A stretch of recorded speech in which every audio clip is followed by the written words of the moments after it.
শেখ হাসিনা ক্ষমতায় থেকে মানুষের জীবন নেবে তা হতে পারে না, শোকের মাসের কৃষক লীগের কর্মসূচিতে বললেন প্রধানমন্ত্রী।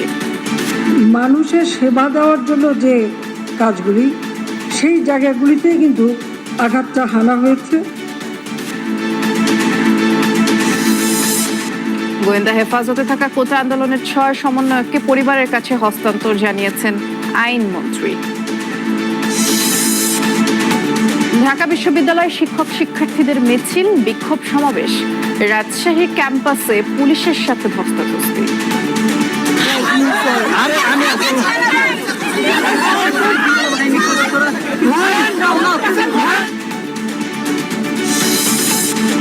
শিক্ষার্থীদের সাথে সংহতি জানিয়ে হত্যার বিচার দাবি দৃশ্য মাধ্যম শিল্পী সমাজের। অপশক্তির বিরুদ্ধে সোচ্চার থাকার আহ্বান, সকল সহিংসতার বিরুদ্ধে আমরা।